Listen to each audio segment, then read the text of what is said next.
Dr. Bill Crawford here, psychologist, speaker, author of 8 books, host of 2 PBS specials.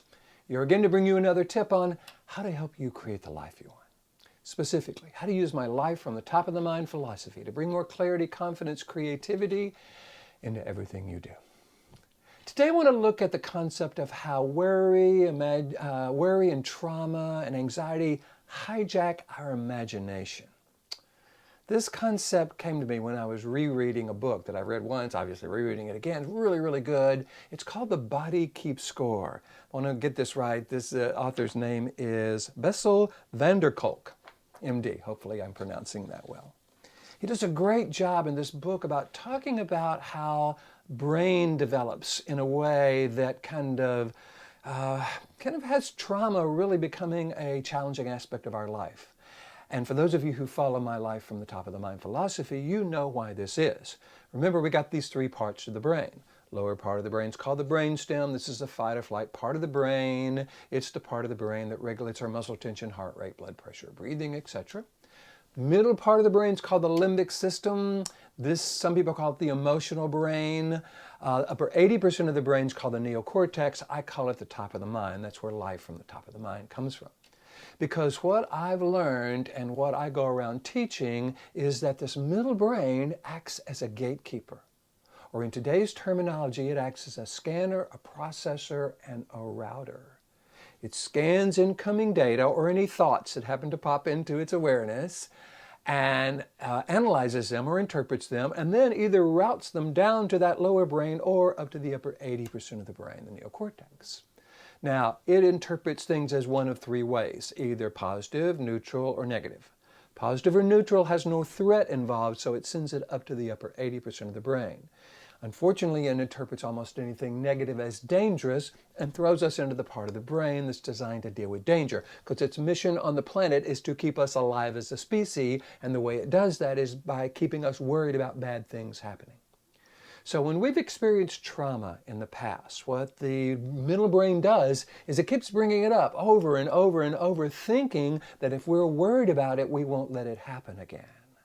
If we've experienced anxiety in the past, it does the same thing. Or if we just find ourselves worrying about something or feeling anxious about something, this middle brain latches onto it, thinking that if we are worried, we will be safe. And this is where the imagination comes in.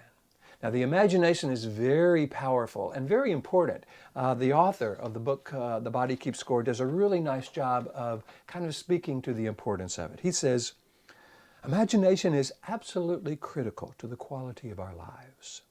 It gives us the opportunity to envision new possibilities, and it's an essential launch pad for making our hopes and dreams come true.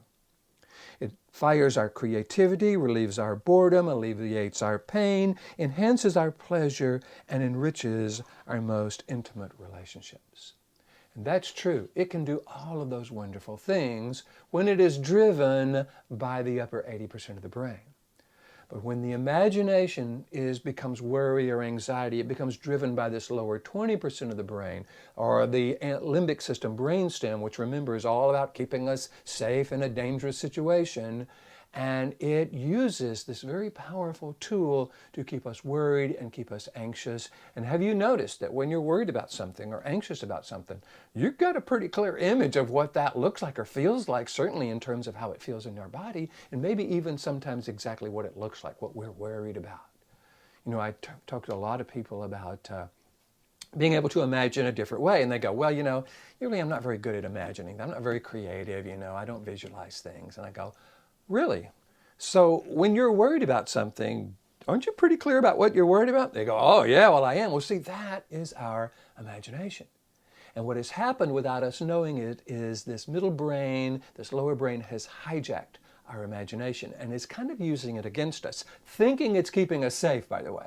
And in a fight or flight situation, in a situation when we are truly in danger, we need to be aware of that, and we need to find a lot of imaginary ways of getting out of that. So imagination, when we are in a fight or flight dangerous situation, is perfect. But have you noticed how few of the situations we encounter on a daily basis are truly fight or flight in nature? How little of what we worry about often comes true. There is a slide on one of my presentations I have. It's a tombstone, and it says, 90% of what killed me never happened.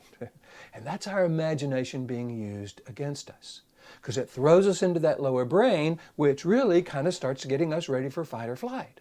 But often, since what we're worried about, or that trauma that's kind of getting brought up again, it isn't happening at the moment, what we're worried about isn't happening at the moment, there's really nothing we can do about it in the moment, we feel powerless, which throws us right back down into the lower brain, because the middle brain interprets powerlessness as negative or dangerous, throws us right down back into that lower brain. We get trapped in this lower brain, feeding our imagination in ways that only serve to trigger adrenaline, noradrenaline, and cortisol, the stress hormones, messes with our blood pressure, heart rate, just not good for us in any way. So what I want us to be able to do is to be able to imagine in a more purposeful way, in a way that's more about the solution than the problem, in a way we would recommend to someone we love.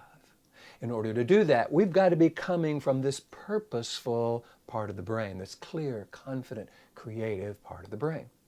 So this is what I get to do. I get to go around the world teaching people how to access this clear, confident, creative part of the brain, how to shift from that lower brain when we find ourselves anxious, frustrated, worried, how to shift from the lower brain to the clear, confident, creative part of the brain, change the chemical makeup of the body from adrenaline, noradrenaline, and cortisol to serotonin and endorphins, and begin to use this very powerful tool in a way that allows us to begin to move forward, imagining more of what we want, more of how we want to get there, much more of an optimistic, solution-focused perspective than this worried, anxious, traumatic experience that so many of us find ourselves trapped in.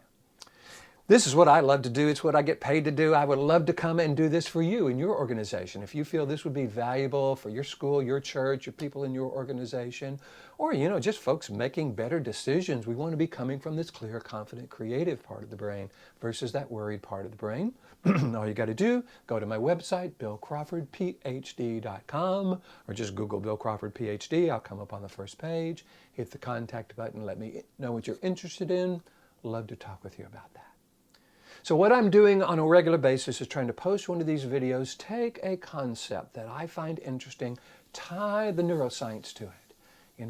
There's a couple of new scientific perspectives that I'm finding really valuable. One of them is called interpersonal neurobiology, and the other one's called intrapersonal neurobiology, where we can start to understand and affect and influence how we think, how we feel, the chemicals that we're putting into our body based on what part of the brain we're in. I've created a system called Life from the Top of the Mind, 3-part system, shows you how to shift to that clear, confident, creative part of the brain, how to stay there, how to live there, how to have that part of the brain become a habitual place from where you start imagining and thinking. And then, if you are someone who is influential in other people's lives, how to get other people to shift from their resistant brain to their receptive brain so they truly hear and understand what you're wanting them to know. So if you find your imagination kind of being hijacked by either trauma or worry or anxiety, and you find yourself just kind of ruminating and find yourself trapped in that cycle, now you know exactly what's going on. If you'd like my help in changing that, again, feel free to pick up the book, Life from the Top of the Mind. You can get it from Amazon, my website, or call me, email me, contact me, and I'd love to come to your organization, your family, and help you guys change that. In the meantime, here's to you, bringing more clarity, confidence, creativity to everything you do, and I'll look forward to seeing you in the next video.